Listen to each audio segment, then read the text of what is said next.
Assalamualaikum warahmatullahi wabarakatuh. Innal hamdalillah nahmaduhu wa nasta'inuhu wa nastahdihi wa nastaghfiruh. Wa na'udzu billahi min shururi anfusina wa min sayyiati a'malina. Man yahdihillahu fala mudilla lahu wa man yudlil fala hadiya lahu. Asyhadu an la ilaha illallah wahdahu la syarika lahu wa asyhadu anna sayyidana Muhammadan 'abduhu wa rasuluh. اللهم صل وسلم وبارك على سيدنا محمد الفاتح لما أغلق والخاتم ما سبق ناصر الحق بالحق والهدي إلى صراطك المستقيم صلى الله عليه وعلى آله وأصحابه حق قدره ومقداره العظيم. اللهم نور بالكتاب بصري وأطلق بلساني واشرح بصدري واستعمل به جسدي بحولك وقوتك فإنه لا حول ولا قوة إلا بك. Subhanaka la ilma lana illa ma 'allamtana innaka antal alimul hakim wa la haula wa la quwwata illa billahil aliyil azim. Amma ba'du. Alhamdulillah, kita sambung kitab Risalah Tauhid pada muka surat yang ke-34, Jawi, Rumi 53. Jawi 34, Rumi 53, sifat yang harus bagi Allah. Qala al-mu'allif rahimahullahu ta'ala.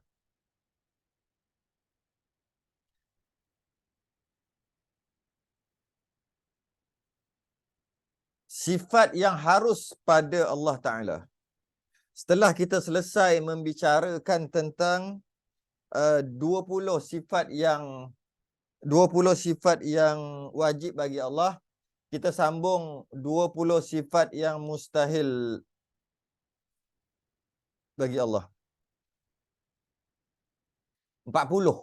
Dah jadi 40 dah.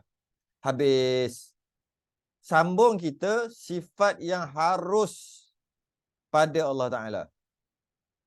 Sifat yang wajib bagi Allah adalah mesti, wajib akal, mesti ada pada Allah. 20 sifat yang mustahil adalah tak mungkin, tak masuk akal ada pada Allah sifat itu. Yang kita dah bahas sebelum ni. Habis itu sifat yang harus pada Allah ni macam mana pula? Sifat yang harus pada Allah ni di antara, maksudnya ada sifat yang harus bagi Allah ni, apa dia? Kita baca dulu. Qala al-mu'allif rahimahullah ta'ala.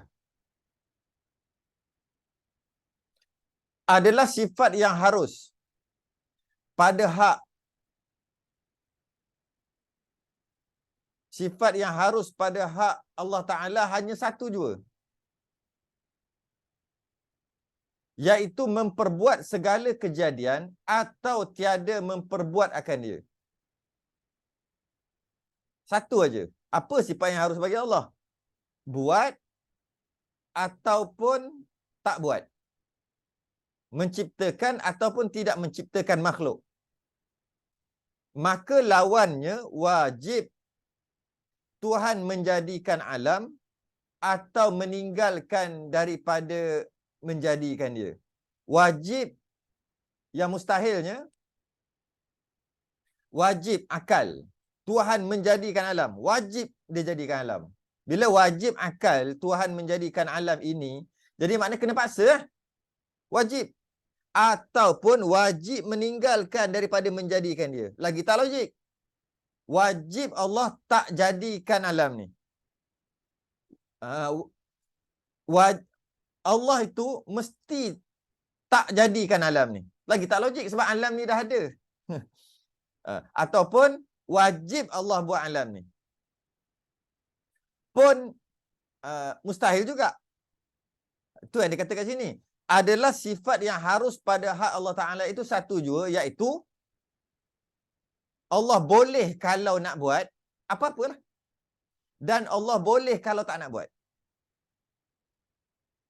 Allah boleh kalau nak buat, boleh juga kalau Allah tak nak buat. Itu sifat yang harus. Boleh tak? Boleh. Kedua-duanya harus.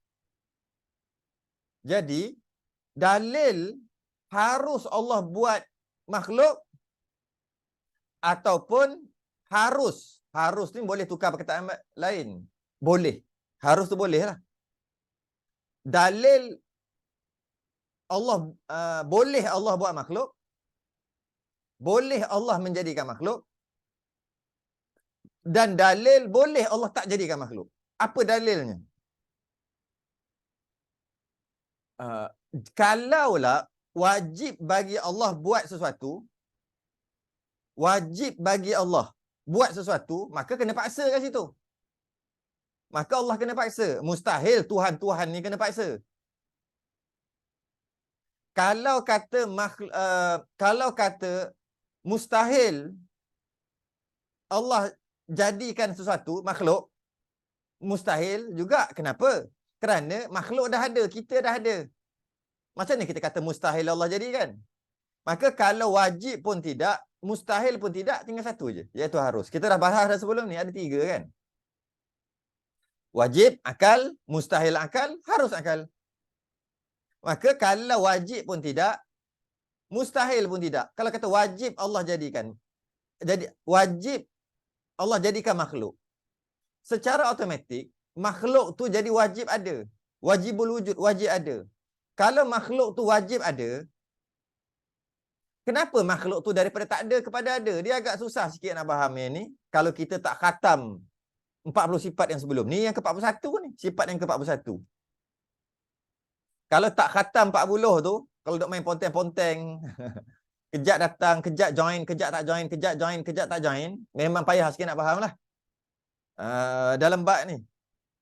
Yang mana, kalaulah wajib Allah jadikan makhluk, maka makhluk tu bertukar daripada hakikat harus, hakikat harus kepada hakikat wajib, iaitu makhluk tu jadi wajib ada. Macam mana makhluk tu nak wajib ada, sedangkan setiap makhluk daripada tak ada kepada ada. Mula-mula tak ada, lepas tu ada. Bila tak ada kepada ada, dia bukan wajib. Jadi maka menolaklah kata wajib Allah jadikan makhluk. Mustahil Allah jadikan makhluk. Mustahil juga, tak masuk akal juga. Sebab kalau mustahil Allah jadikan makhluk, macam mana makhluk ni dah ada? Wajib pun tidak, mustahil pun tidak. Tinggal satu je lagi, iaitu harus. Harus apa? Harus Allah jadikan makhluk, harus juga Allah tak jadikan makhluk. Harus. Apa maksud harus? Maksud harus adalah ada dengan tak ada sama berat. Ada dengan tak ada sama berat. Ataupun harus juga boleh ada, boleh tak ada. Itu kita panggil harus. Mouse ni boleh ada, boleh ada. Kalau buat adalah. Boleh tak ada, boleh tak ada. Kalau tak buat tak adalah. Maka mouse ni kita panggil harus. Boleh ada dan boleh tak ada, kita panggil harus. Kalau wajib ada, itu hanya Allah dan sifat-sifatnya. Wajibul wujud, wajib ada. Sebab apa Allah wajib ada? Sebab kalau Allah itu bukan wajib ada, maka ianya harus ada. Bila Allah itu harus ada, kita dah tahu bila sebut harus-harus ni, daripada tak ada kepada ada. Bila daripada tak ada kepada ada, kita letak dekat Tuhan, mana tu bukan Tuhan lah. Sebab apa? Sebab daripada tak ada kepada ada, mesti ada yang menjadikan. Maka yang menjadikan Tuhan tu lah Tuhan yang sebenar. Dia berbelit-belit sikit. Jadi, harus ni adalah, makna harus, maksud harus ni adalah perkara yang mungkin. Iaitu, ada dengan tak ada tu sama berat. Bila ada dengan tak ada tu sama berat. Bila nak diadakan, Allah lah. Allah nak adakan, maka Allah adakan. Maka adalah. Maka berat belah ada. Maka adalah kita. Kalau tidak, dia berat belah, tak ada. Maka tak adalah. Maka tak adalah. Jadi, itu maksud harus. Jadi, harus Allah jadikan makhluk. Boleh Allah jadikan makhluk. Dan boleh juga Allah tak jadikan makhluk. Jadi kalau macam tu keadaannya, maka Allah jadikan makhluk. Dah jadi dah. Buktinya alam ni dah ada. Jadi bila Allah jadikan makhluk, maka makhluk ni dah ada. Walaupun makhluk ni dah ada, tetap juga makhluk ni jenis boleh ada, boleh tak ada. Kalau Allah adakan, adalah. Kalau Allah tak adakan, tak jadikan, tak adalah. Jadi, ketika Allah menentukan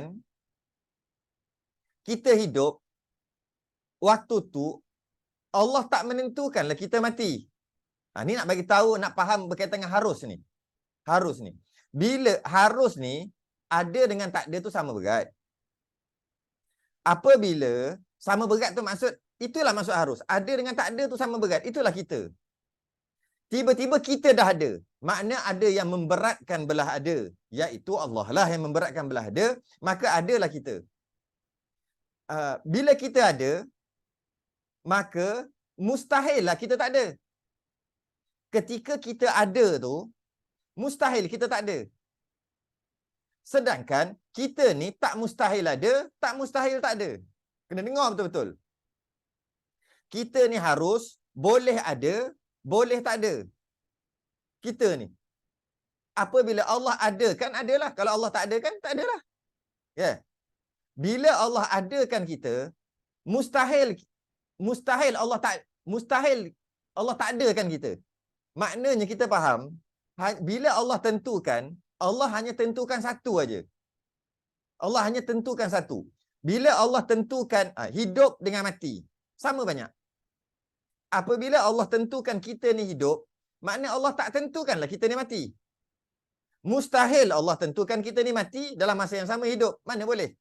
Walaupun kita ni nak hidup pun boleh, mati pun boleh. Kita harus. Hidup boleh, boleh. Mati boleh, boleh. Walaupun kita hidup boleh, mati pun boleh. Bila Allah hidupkan kita, mustahil mati kan? Mustahil mati waktu itu. Waktu hidup tu. Tapi boleh aja Allah matikan kita. Bila Allah matikan kita, mustahil Allah hidupkan kita. Ketika mati itu. Jadi maknanya, dua perkara itu bertentangan. Bila salah satu berat, mustahil salah satu tu nak jadi. Apabila bermakna Allah menentukan setengah daripada kemungkinan itu. Bila Allah buat kita bergerak, mustahillah kita diam. Sedangkan kita ni bergerak pun boleh, diam pun boleh. Kita dua-dua boleh. Tapi bila Allah tentukan kita bergerak, mustahil kita diam. Bila Allah tentukan kita diam, mustahil gerak. Dalam masa yang sama. Tapi kalau Allah tentukan kita bergerak, lepas pada tu, Allah tak bergerakkan kita. Allah diamkan kita. Dalam masa yang berbeza. Itu memanglah. Jadi dalam masa yang sama, tak boleh bergerak dan diam. Dalam masa yang sama, tak boleh hidup dan mati. Tak boleh. Walaupun kita ni perkara harus, boleh hidup, boleh mati. Bila Allah tentukan mati, mustahil hidup ketika mati tu. Jadi macam mana nak hidup? Macam mana nak jadi? Atau Allah gila-gilakan yang itu boleh. Ketika Allah buat kita bergerak, maka kita tak diam. Bila Allah diam kita, maka tak bergerak. Sedangkan kita boleh bergerak dan diam kedua-duanya. Kita boleh hidup dan kita boleh mati. Ketika Allah tentukan mati, Allah tak tentukan hidup lah. Bila Allah tentukan kita hidup, tak tentukan kita mati. Ketika hidup itu. Maknanya benda harus ni ada dua. Dia boleh dua-dua. Tapi dia tak boleh dua-dua. Mana satu berat, satu lagi tak boleh jadi. Hidup mati sama berat. Kemudian Allah hidupkan. Maka berat belah hidup. Berat belah hidup. Maka waktu hidup tu tak boleh mati lah. Tak matilah. Bukan tak boleh mati. Tak mati kita hidup. Macam mana Allah nak matikan? Maka Allah beratkan yang mati. Maka tak hidup. Walaupun kita jenis boleh hidup, kita boleh mati, tapi tak boleh mati dan hidup pada masa yang sama. Mustahil. Allah tentukan dia tu kafir. Maka Allah tak tentukanlah dia tu Islam. Dia mana boleh kafir dan Islam dalam satu masa? Bila begitulah keadaannya, dua perkara yang bertentangan dalam satu masa, maka mustahil lah ia. Jadi perkara harus ni ada satu je, iaitu Allah boleh, harus bagi Allah buat apa-apa kejadian. Dan harus bagi Allah untuk tak buat apa-apa kejadian. Ketika Allah buat kejadian itu, maka yang bertentangan daripada kejadian itu tak jadilah. Bila Allah matikan seseorang itu, maka Allah tak hidupkan dia lah.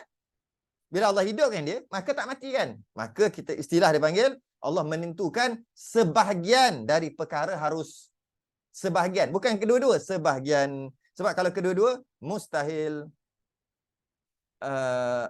Sungguhnya, Allah Ta'ala mempunyai perintahan di dalam kerajaannya.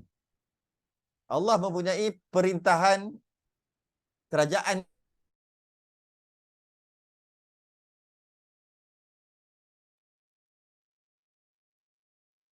Maka boleh ia perbuat oleh kerana semua ni adalah milik Allah. Tu bahasa sekarang, adalah milik Allah. Maka boleh ia Allah memperbuat apa kehendaknya. Apa yang Allah nak, Allah boleh buat. Dengan tiada boleh dilawan atau ditegah. Kerana tiap-tiap sesuatu yang ada di dalam alam ini perbuatan Tuhan. Kejadian dan ketukangannya. Dan ialah Tuhan yang menjadikan baik dan jahat, manfaat dan mudarat, taat dan ingkar. Jadi harus bagi Allah untuk jadikan semua perkara. Sama ada perkara itu baik, kita nampak, ataupun kita nampak perkara yang kejadian yang berlaku itu jahat, sama ada kejadian yang berlaku itu bermanfaat, ataupun kejadian yang berlaku itu mudarat, semua Allah buat. Dan sebab apa? Semua Allah punya. Okay? Dan sebenarnya perbahasan ini kembali kepada perbahasan qada dan qadar. Nah, ini kena faham baliklah. Perbahasan sifat qudrah dan iradah Allah yang maha sempurna. Ini kena ingat balik lah. Kita ni siri yang ke-40 berapa dah ni. Jadi kena faham dah sepatutnya. Tak perlu kita ulang. Iaitu semua yang berlaku, sebut di sini, semua yang berlaku adalah perbuatan Tuhan. Adalah perintah ataupun kehendak. Allah yang nak, Allah yang kehendak, dan Allah yang buat. Semua. Tengok sesungguhnya Allah Ta'ala mempunyai perintahan di dalam kerajaannya. Semua yang ada Allah punya. Maka boleh, harus, ia Allah memperbuatkan apa kehendaknya. Apa Allah nak, Allah buat. Tak boleh dilawan, tak boleh dipertikai. Tak boleh dikata kenapa. Tak boleh ditegah. Kerana tiap-tiap sesuatu yang ada di dalam alam ini, perbuatan Tuhan. Apa yang berlaku, semuanya perbuatan. Semuanya Allah yang buat. Bila sebut semua, semua sungguh. Kejadian. Apa yang namanya jadi? Allah. Jadi apa? Jadi pembunuhan. Adakah pembunuhan itu satu kejadian? Ya, satu kejadian. Terjadinya pembunuhan. Maka pembunuhan itu Allah yang buat. Bayi mati, kena dera. Apakah ianya satu kejadian? Ya, kejadianlah tu, iaitu satu kejadian. Bayi yang tak bersalah telah didera hingga mati. Siapa yang buat? Kata semua kejadian. Bila sebut semua, Allah lah. Allah lah yang jadikan. Kalau bukan Allah yang jadikan, siapa yang jadikan? Ini perbahasan, saya ulang balik. Perbahasan qada dan qadar. Tolong kalau yang mana tak hadam lagi, dengar balik rakaman yang ke berapa belah? 18, 19. Kita dah rakaman 40 lebih dah ni. Jadi, semua dia kata kat sini, alam ini perbuatan Tuhan. Logiknya memang gitu. Apa yang terjadi semua perbuatan Tuhan. Kalau kata, tak kot. Maknanya ada yang bukan Tuhan tak jadikan. Ada ke apa yang berlaku ni bukan Allah yang buat? Ada ke? Takkanlah. Habis siapa buat? Kalau bukan Allah. Yang bukan Allah tu, mana Tuhan yang kedua lah maknanya. Kita telah mensyirikkan Allah lah pula. Jadi apa yang berlaku adalah perbuatan Tuhan. Kejadian, ketukangan, apa-apalah. Pokok, tak pokok, apa semua Allah yang buat. Takdir-takdir yang kita panggil tu, semua Allah yang tentukan. Tuhan yang menjadikan baik. Oh, dia tu baik, Allah yang buat. Oh, dia tu jahat, merompak, Allah yang buat juga. Allah yang takdirkan juga. Manfaat, mudarat, taat, dia tu taat, perintah semayang, Allah yang buat. Oh, dia tu sembah berhala, Allah juga yang buat. Dan ingkar. Ini adalah perbahasan, saya ulang balik, qada dan qadar, rukun iman yang ke-6, perbahasan qudrah dan iradah. Siapa tak hadam, ulang balik. Okey. Maka semua Allah buat. Dia berbeza dengan Mu'tazilah. Mu'tazilah ni, dia kata Allah buat benda yang baik sahaja. Mu'tazilah. Kalau kita kata Allah hanya takdirkan ataupun Allah hanya nak perkara yang baik saja, ataupun Allah buat perkara yang baik saja, sebenarnya kita dah berpahaman Mu'tazilah, bukan pahaman Ahli Sunnah wal Jamaah. Ahli Sunnah wal Jamaah mengatakan Allah buat yang baik, Allah buat yang buruk. Allah buat taat, Allah buat maksiat. Allah yang buat perkara Islam, iman, dan Allah juga buat kafir. Jadi orang kafir itu semua Allah yang tentukan dan Allah yang buat. Okay. Mu'tazilah kata, tak, Allah buat benda yang baik. Allah buat benda yang baik atau yang terlebih baik. Istilah Mu'tazilah dipanggil apa? Salahun dengan aslah. Aslah tu terlebih baik, salah tu baik. Mu'tazilah kata Allah hanya buat yang baik. Maka perkara ini salah. Sebab kita lihat, mata kepala kita melihat ada kanak-kanak yang tak berdosa telah disakiti. Kalau hanya Allah buat yang baik, menyakiti kanak-kanak tu kan tak baik. Kalaulah kita berpahaman Mu'tazilah kata Allah hanya buat yang baik dan Allah tegah buat yang salah, yang buruk, Allah tegah, dan kalau buat juga bukan Allah yang buat.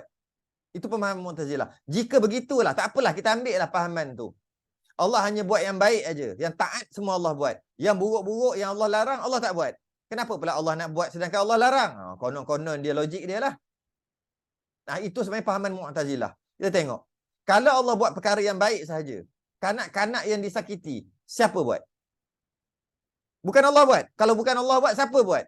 Kalau katalah setan yang buat, maka sebenarnya dia kata dalam alam ini bukan semua Allah buat, ada setan buat.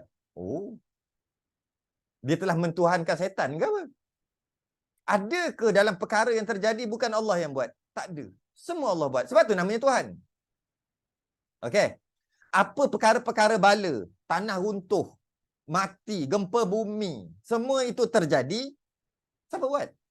Dengan terjadinya gempa bumi, ramai yang mati. Yang tak berdosa mati. Yang tak salah pun mati. Accident. Dia duduk rumah dia elok-elok aja. Berlaku dekat Kedah. Dia duduk rumah dia elok-elok, tapi dia punya duduk rumah dia tepi jalan lah. Ada satu kereta tu laju. Lah kereta masuk sampai ke dalam rumah dia, dia tengah tengok TV, mati, kena langgar. Padahal kalaulah dia duduk kat jalan raya, boleh kita katalah, dia duduk jalan raya, biasalah. Risiko. Ini bukan duduk jalan raya, dia tengah tengok TV kat rumah dia. Orang baik. Tiba-tiba kena langgar, kena langgar. Masuk rumah, masuk kereta dalam rumah dia. Sebab dia kat corner. Kereta tu nak ambil lap, tak lepas. Siapa yang buat tu?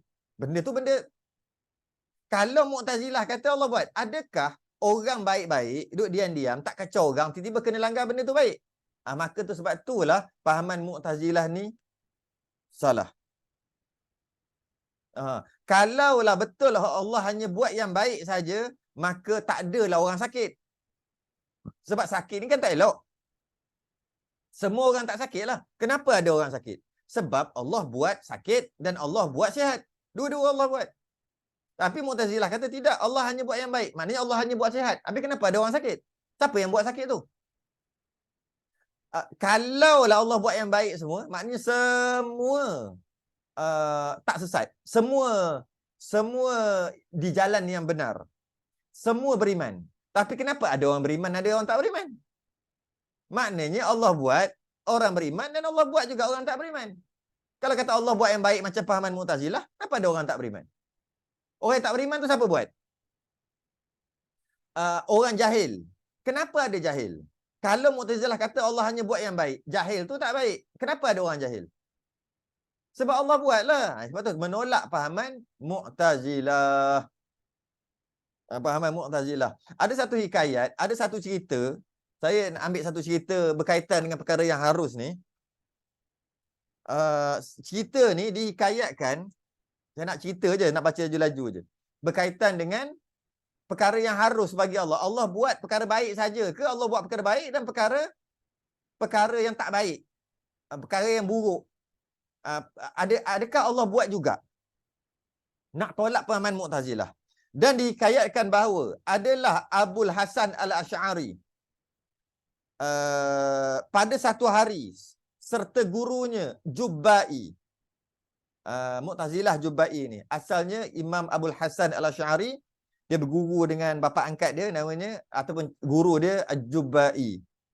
Dan akhir sekali dia berlepas diri daripada pahaman Mu'tazilah. Dia berlepas diri. Ini antaranya. Dan berkata Abul Hasan, dia dah merasakan pahaman Mu'tazilah ni tak betul. Apa engkau kata pada 3 orang saudara? Kata Abul Hasan Al-Asy'ari, mati seorang besar lagi taat, dan yang lagi satu besar lagi asi, buat maksiat, dan yang ketiga mati kecil tiada sampai umurnya, yakni belum balik. Pendapat 3 ni, cuba bagi tahu. Dia tanya tok guru dia, Abul Hasan Asy'ari, dia tanya tok guru dia waktu tu, tok guru dia Mu'tazilah, waktu tu dia dah nampak dah Mu'tazilah ni salah. Dia belajarlah. Dia belajar tapi dia nampak dah salah. Dia tanya, orang dewasa buat taat lepas tu mati. Orang dewasa dia buat maksiat lepas tu mati. Orang yang tak sempat nak dewasa belum balik lagi mati. Mati kecil. Maka berkata Jubba'i, tok guru dia jawab, yang dewasa itu dimasukkan ke dalam syurga dan diberi darjat. Yang dewasa buat baik itu masuk syurga dan darjat yang tinggilah. Okey, kita setuju. Dan jawab Jubba'i Mu'tazilah ni, dan yang asi itu di dalam neraka. Yang dewasa buat maksiat masuk neraka. Okey? Dan pangkat di bawah, dan dia tak ada pangkat lah, pangkat di bawah lah dah masuk neraka. Dan yang kecil di dalam syurga. Yang mati kecil tadi tu tak sempat balik mati itu masuk syurga juga. Jadi 2 lah dalam 3 orang tadi, 2 yang masuk syurga. Dewasa tapi dia buat taat, lepas tu dia mati masuk syurga. Kanak-kanak tak sempat balik masuk syurga. Yang masuk neraka satu je. Dewasa dia buat maksiat, lepas tu dia mati. Maka masuk neraka. Okey.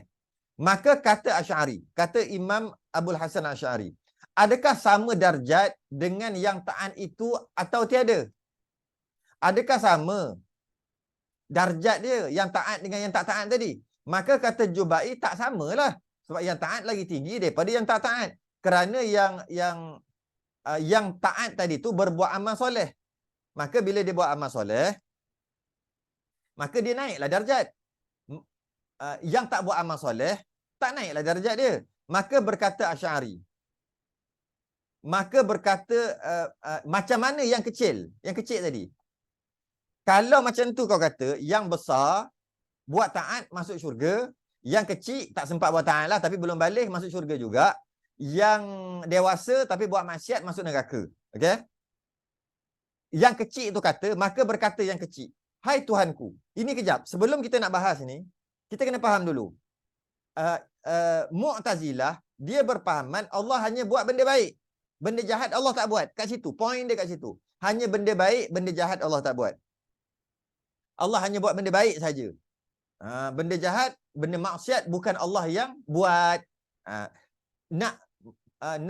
Kita nak meruntuhkan pahaman yang salah tadi. Allah buat perkara baik dan perkara jahat. Semua Allah buat. Okey, nak runtuhkan tu. Kemudian maka berkata yang kecil. Kecil masuk syurga, besar pun masuk syurga kalau buat taat. Kata yang kecil, hai Tuhanku, adakah yang aslah, adakah yang lebih baik bagiku bahawa engkau besarkan aku dan aku berbuat amal soleh, maka aku bersama-sama dengan saudaraku pada darjat.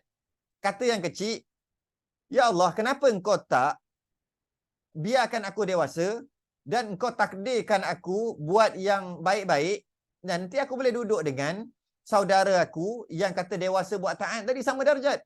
Kenapa kau matikan aku awal? Sedangkan pahaman Mu'tazilah, Allah menentukan yang baik aja. Allah menentukan yang baik aja. Dan mana baik?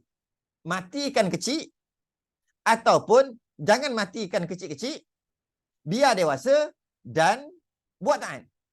Biar dewasa dan buat taat itu lebih baik. Tapi kenapa engkau matikan aku kecil?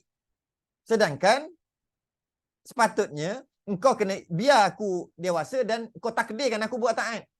Kan Allah hanya menentukan yang baik dan yang lebih baik. Ya itukanlah yang lebih baik. Kata yang kecil. Maka kata Jubai. Jubai pun lawan balik hujah tu. Berkata Tuhan aku. Dekat budak kecil tadi tu. Ketahui bahawasanya jika besar, niscaya kufur engkau masuk neraka. Maka adalah yang aslah bahawa aku matikan dikau pada waktu kecil. Kata yang maka bila yang kecil itu kata, Allah, kau kan buat yang baik saja ataupun yang terlebih baik. Kau hidupkan aku sampai dewasa, kenapa matikan kecil? Aku dah tak sama darjat dah dengan yang dewasa buat taat. Kalau benar engkau buat yang baik dan yang lebih baik, kau hidupkan aku sampai dewasa dan kau takdirkan aku buat taat, jadi aku samalah macam dia. Okay? Kemudian Allah jawab. Ni cerita ni. Allah jawab. Kata Jubai. Kalau macam tu Allah jawab, ataupun logiknya, Allah akan jawab, kalau engkau besar, niscaya engkau kufur dan engkau masuk neraka. Sebab tu aku matikan kecil. Logik juga. Sebab Allah hanya buat yang lebih baik. Mana lagi lebih baik, mana lagi baik, dia mati kecil tak sempat buat dosa, masuk syurga, ataupun bila besar, dia buat maksiat, lah kali masuk neraka. Maka lagi baik, Allah matikan kecil. Betul juga hujah dia. Okay. Betul juga. Sebab tu Allah matikan kecil. Sebab Allah hanya buat yang lebih baik. Allah tak buat yang jahat. Allah buat yang baik saja. Yang baik adalah matikan dia kecil. Kerana kalau besar nanti, dia akan buat maksiat. Maka dia masuk neraka. Maka mati tu baik. Sedangkan yang kecil mati kecil tu kata, engkau hidupkanlah aku. Bukan, kau teruskanlah. Jangan matikan aku sampai dewasa. Dan kau takdirkan aku buat baik. Maka berkata Asy'ari. Maka berkata yang Asi. Okey, satu cerita dah habis. Tapi nanti gantung dulu, tak habis lagi. Kita ada 3 orang. Berkata yang Asi, yang buat maksiat pula. Yang buat maksiat masuk neraka tadi. Betapa pula segala isi neraka. Hai Tuhanku, adakah yang aslah, yang lebih baik bagi kami sekalian, engkau matikan kami pada waktu kecil-kecil. Apa kata Tuhan? Kalau macam itulah, hujahnya, yang kecil kata kenapa engkau tak hidupkan aku dan takdirkan aku jadi buat baik dan aku masuk syurga sama dengan kawan tu, Allah jawab, kalau kau besar kau buat maksiat, maka kau masuk neraka. Baik aku mati yang kecil, kau masuk syurga, itu lebih baik. Okey. Tapi yang masuk neraka tu pula, yang masuk neraka kan besar kan ada 3 orang, yang dewasa dan masuk neraka. Dia kata, ya Tuhan, kan lagi baik kalau kau mati aku kecil, boleh aku masuk syurga. Kalau kau dewasakan aku, kan aku masuk neraka sekarang ni. Kenapa kau tak matikan aku kecil lagi? Sebab Allah hanya buat yang baik kan? Bila Allah hanya buat yang baik, kenapa Allah biar hidup? Kenapa Allah biarkan hidup aja sampai last sekali buat maksiat masuk neraka? Itu tak baik. Patut mati awal lah. Mati awal lah. Macam hujah budak tadi tu. Ya? Macam hujah yang diberi kepada budak tadi tu. Maka apa kata Tuhan? Maka putuslah hujah Jubai. Jubai itu macam mana? Dan diam dan tercengang ia kerana Imam Asy'ari merobohkan kaedah mereka itu yang mewajibkan solah dan aslah. Sikitlah nak baca cerita sikit. Jadi maknanya kalau Allah hanya buat yang baik, kenapa yang perkara tak baik berlaku? Kalaulah Allah hanya buat yang baik, kalaulah memang dia akan buat jahat besar-besar, Allah matikan awal lah. Tapi kenapa sampai besar ada orang buat maksiat? Itu menandakan Allah buat yang baik dan yang buruk juga, yang jahat juga Allah yang takdir dan Allah yang buat. Itu je hujah dia nak beritahu. Dan lain, baca lagi. Dan lain daripada segala ahwal. Dan lain-lain apa ahwal, hal-hal. Daripada apa yang berlaku, apa sahaja, semua Allah yang nak ianya terjadi dan Allah yang buat ianya terjadi.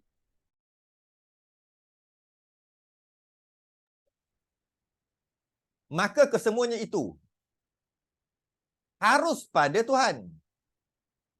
Harus pada Tuhan. Buat yang mana dia nak. Nak buat yang kita kata baik, yang jahat, harus bagi Tuhan buat. Malah dia kata, pada hak Tuhan, tiada boleh dikatakan perbuatan itu tidak baik. Tak boleh kata Allah buat tu tak baik sebenarnya. Kerana Tuhan tiada sekali-kali mengambil manfaat dengan sesuatu dan tiada memberi mudarat akan dia oleh sesuatu. Mana boleh kata Allah, sekadar kita nak faham je, kita kata Allah buat perkara baik dan perkara jahat. Itu nisbah kita. Kita nampak, pandang sisi kita, kita nampak perkara itu jahat. Kita nampak perkara itu baik. Itu nisbah kita. Nisbah Allah tak ada. Tidak boleh kata yang tak baik. Sebab yang Allah buat semua baik. Sebab kita ni milik Allah. Apa yang Allah buat semua baik. Pen tu kita punya. Kita beli. Tangan kita menulis. Apa yang kita tulis semua baik. Kita punya kan. Mana ada, oh apa pula dia tulis. Tulis macam tu baik. Tu tak ada, semua baik. Kita punya. Apa yang kita buat semua baik. Kita ambil pen tu letak dekat poket pun baik. Kita ambil pen tu buat tulis pun baik. Kita patahkan pen tu baik. Sebab apa? Semua kita punya. Yang tak baik, kita ambil pen orang, kita patahkan. Kita curi pen orang, kita tulis. Itu tak baik. Sebab tu orang punya. Kalau kita punya, semua baik kita buat. Kita nak bakar pun baik kita punya. Yang tak baik, kita bakar orang punya. Maka, tak dia kata kat sini, pada hak tu, tiada boleh dikatakan perbuatan itu, perbuatan Allah itu tidak baik. Tak boleh kata. Tak boleh kata tak baik. Semua baik. Yang tak baik bila kita buat bukan hak kita. Bila kita buat sesuatu bukan hak kita, baru tak baik. Tapi kalau kita punya sendiri, apa buat semua baik. Tak ada yang tak baik. Sebab kita punya.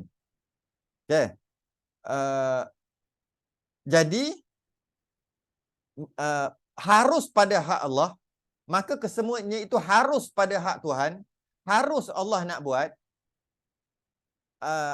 Terpecah kepada dua pegangan, iaitu daripada Allah yang bersifat dengan iradah, menentukan semua perkara yang berlaku sama ada baik atau jahat.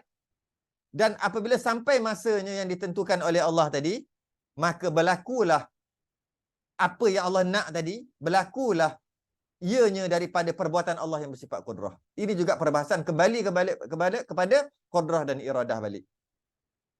Tidak ada satu perkara yang berlaku walaupun sebesar zarrah sekalipun bukan daripada perbuatan Allah, bukan daripada kehendak Allah. Tak ada. Semua Allah nak. Apa sahaja. Baik, jahat, besar, kecil, alam, bumi, langit, alam barzah, syurga, neraka. Semua. Allahu khaliqu kulli syai'in wa huwa ala kulli syai'in wakil. Allah yang menciptakan segala sesuatu dan Allah yang memelihara sesuatu. Allah yang buat semua segala-galanya. Iyasha yarhamkum au iyasha yu'adzibkum. Jika Allah nak bagi rahmat, Allah bagi rahmat. Kalau Allah nak azab, Allah azab. Allah azab. Habis kat situ. Itu dari sudut kita pegang keharusan. Allah nak buat apa sahaja. Semuanya baik nisbah Allah. Nisbah kita je nampak tak baik. Sebab kalau sakit, kita nampak tak baik. Bagi kita, ini tak baik lah. Bagi kita. Tapi bagi Allah, semua baik. Perbuatan Allah itu berlaku kerana menurut hikmah-hikmah maslahah keadilan. Sebagaimana firman Tuhan, wa ma rabbuka bidzallamin lil abid. Artinya, dan tiada Tuhanmu itu ya Muhammad menganiayakan hamba-hambanya. Surah Fussilat ayat 46, yakni Tuhan tidak mengazabkan yang tiada salah. Okey. Macam mana pula kita nak faham ni? Oh, habis dah.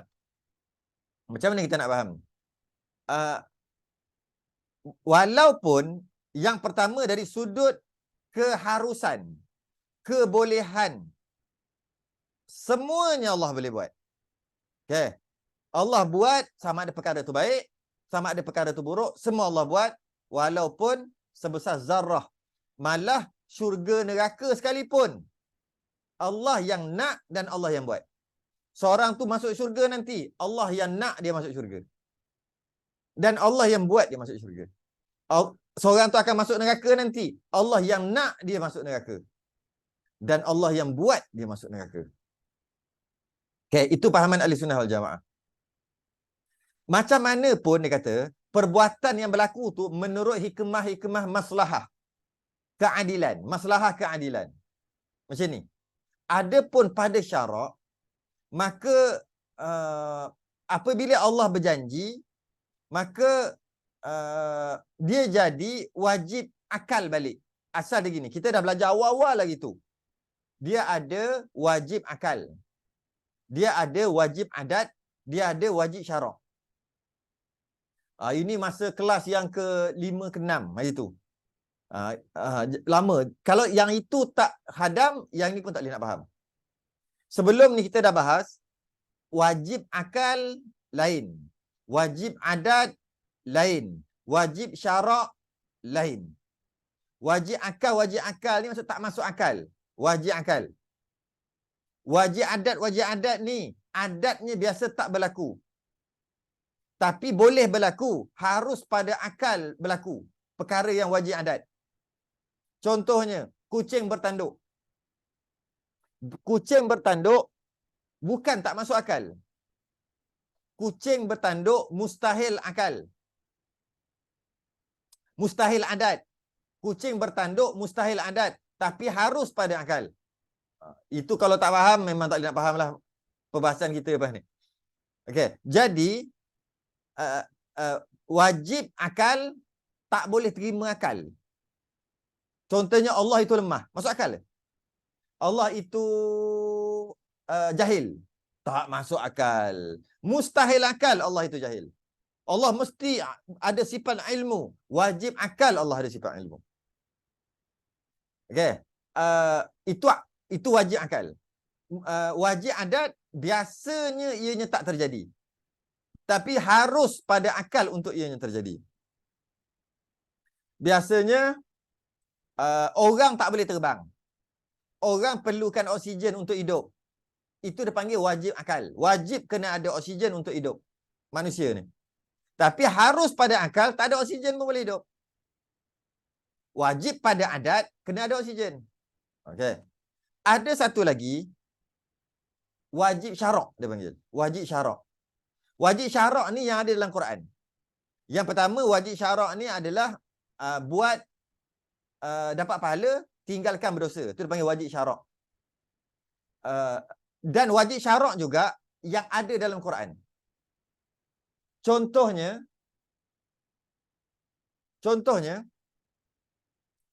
dalam Quran Allah janji.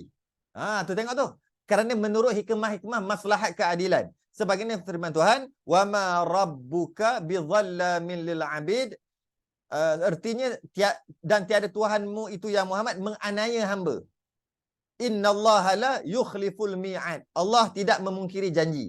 Allah tidak menganiaya. Itu daripada Quran.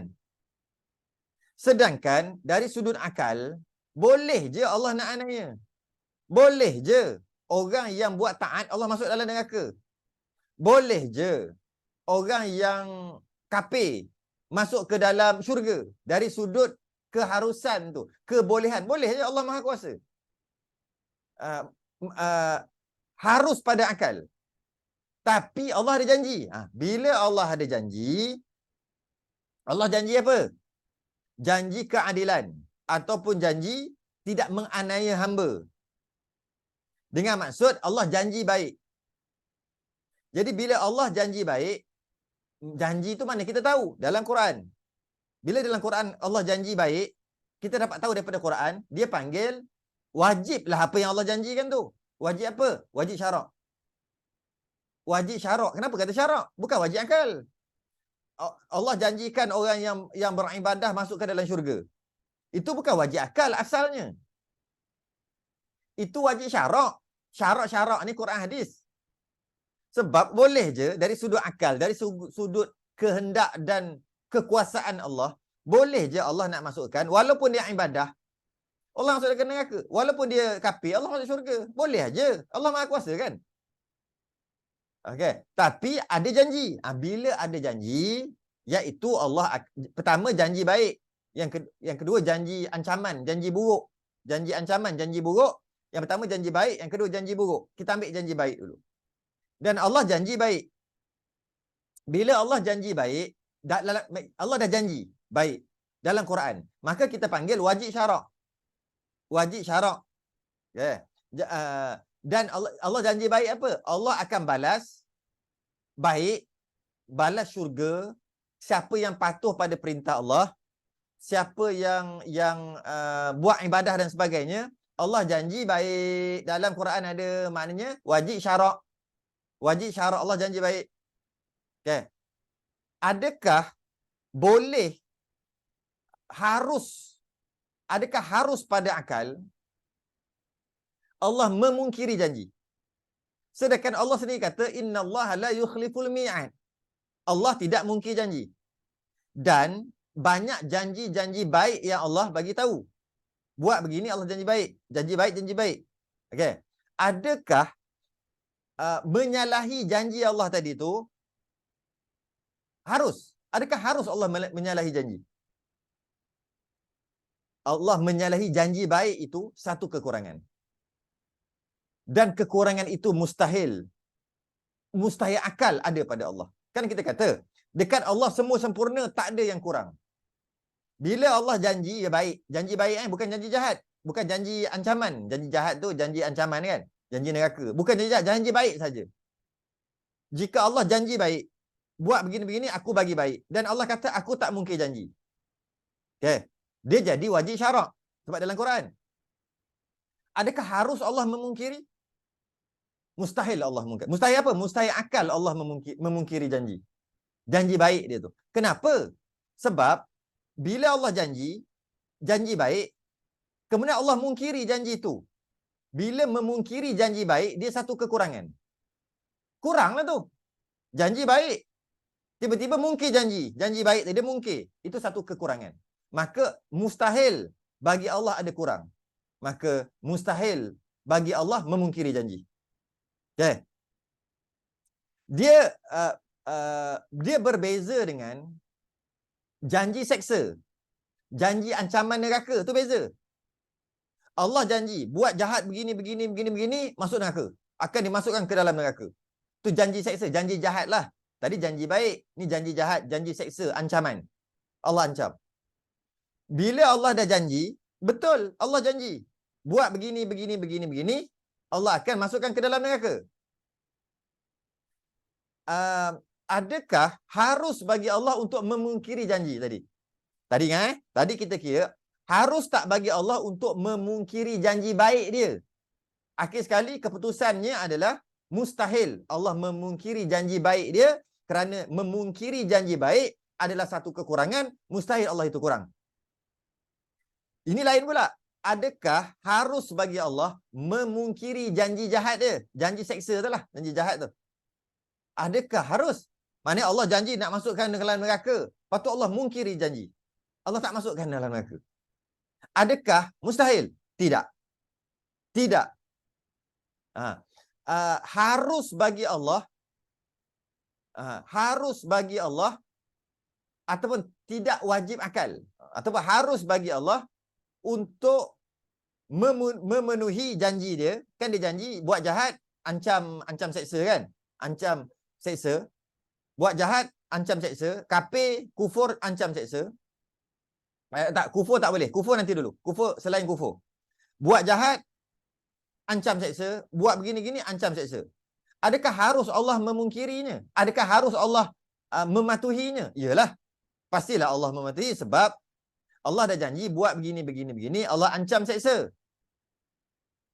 Allah ancam seksa, maka janji jahat Allah itu. Adakah harus bagi Allah memungkiri janji jahatnya? Harus. Harus bagi Allah memungkiri janji jahat. Janji seksa, janji jahat tu, janji seksa tu. Janji ancaman. Nampak beza dia? Kenapa? Kerana memungkiri janji, ataupun kita tak panggil memungkiri, nampak uduh sangat bahasa tu, kita panggil menyalahi.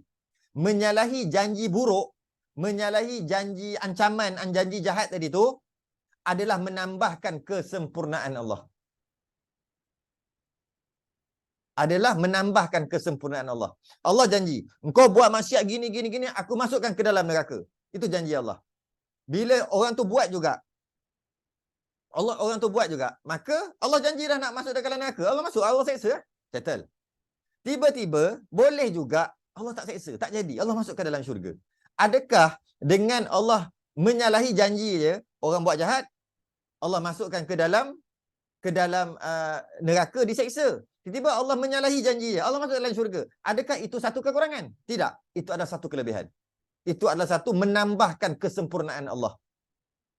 Itu dia beza. Itu beza dia. Jadi, janji baik, Allah janji baik, mustahil Allah mungkir. Mungkir janji baik tadi. Tapi Allah janji yang tak baik, janji ancaman dan sebagainya, harus bagi Allah untuk tunaikan janji dan harus bagi Allah untuk menyalahi janji walaupun Allah janji ancaman neraka tapi Allah bagi masuk syurga. Itu yang berlaku macam-macam. Dekat kita tak dengar cerita-cerita macam-macam. Dah nak masuk neraka dah. Tiba-tiba dengan sebab-sebab yang sedikit Allah masukkan dia ke dalam syurga. Tak ke menyalahi janji. Allah janji kalau begini berzina begini masuk neraka. Allah janji. Bukan berzina, az-zaniyatu waz-zani. Suruh sebat, suruh bunuh.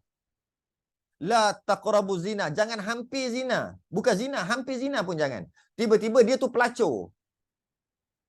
Pelacur, buat jahat, minum arak dan sebagainya. Tiba-tiba ada sebab-sebab yang sedikit bagi anjing makan sikit-sikit, Allah masukkan ke dalam syurga. Tak ke menyalahi janji Allah tu? Menyalahilah, sepatutnya masuk neraka. Buat baik sikit aja. Sikit sangat. Maka adakah ia menyalahi? Menyalahi. Adakah menyalahi tadi menyebabkan hilang kesempurnaan Allah? Tidak. Menambah kesempurnaan Allah. Tapi kalau janji baik, dah janji baik, buat baik macam ni, aku balas baik. Tiba-tiba Allah mungkir janji. Maka dia adalah satu kekurangan. Maka mustahil Allah kurang. Maka boleh kita kata mustahil ataupun Allah tidak menyalahi janji. Mustahil Allah menyalahi janji. Mustahil Allah menyalahi janji. Janji mana? Janji baik. Itu sedikit bezalah. Kerana sebenarnya perbuatan berlaku kerana menurut hikmah-hikmah. Maslahah keadilan. Saya syarah yang tu. Maslahah. Hikmah, maslahah keadilan. Adilnya Allah, bila orang buat baik, Allah balas baik. Allah janji dan Allah memenuhi janjinya dan dengan keadilannya. Dan ada keadaan dengan rahmat Allah, kasih sayang Allah, walaupun dah janji neraka, tetap juga Allah masukkan ke dalam syurga. Walaupun menyalahi janjinya. Sebab tu disebut kat bawah ni, dan Tuhan tidak mengazab yang tiada salah. Dia tak salah tapi Allah azab. Dia bila tak salah tu dia baiklah. Dia Allah azab. Tidak. Tak mungkin. Mustahil. Tapi yang salah Allah tak azab. Ada. Yang salah Allah azab pun ada, yang salah Allah tak azab pun ada. Itulah besarnya rahmat Allah. Itulah sedikit perkara yang haruslah. Jadi yang harus bagi Allah Taala adalah buat mungkinat, buat kita semua makhluk ataupun tak buat. Harus bagi Allah. Tak ada siapa-siapa yang menekan Allah suruh buat. Tak ada. Allah kehendak Allah nak buat, maka Allah buat. Dan tak ada orang boleh lawan. Tak ada orang boleh tegah. Tak ada orang boleh mempertikaikan kenapa Allah buat ini tak elok. Ini jahat. Sebab bagi Allah semuanya baik. Nisbah kita je nampak jahat. Kita nampak ianya jahat. Tapi nisbah Allah semuanya baik. Taat. Kita nampak taat tu baik. Ingkar tu tak baik. Kafir tu tak baik. Iman tu baik. Kita nampak. Hakikat yang Allah buat, semuanya baik. Bagi Allah, nisbah Allah semuanya baik. Kerana Allah tidak mengambil manfaat dengan sesuatu. Lebih Allah tak mengambil manfaat dengan makhluknya. Dan apa perbuatan Allah yang berlaku, menurut hikmah keadilan, maslahat keadilan. Dan apabila Allah janji baik, maka mustahil Allah mungkiri. Jika Allah janji ancaman, Allah akan tunaikan ancaman tadi. Dan dengan rahmat Allah, Allah boleh menyalahi ancaman dia tadi. Selamatlah dia. Wallahu alam. Cukup setakat tu dulu. Harus pada Allah Ta'ala. Dalil-dalil akal dan naqli atas 20 sifat akan datang. InsyaAllah. Tangguh dulu. Sudah ingin tasbih kafarah dan suratul subhanakallahumma hamdik. Asyhadu an la ilaha illa anta astaghfiruka wa atubu ilaik. Bismillahirrahmanirrahim. Wal 'ashr. Innal insana lafi khusr.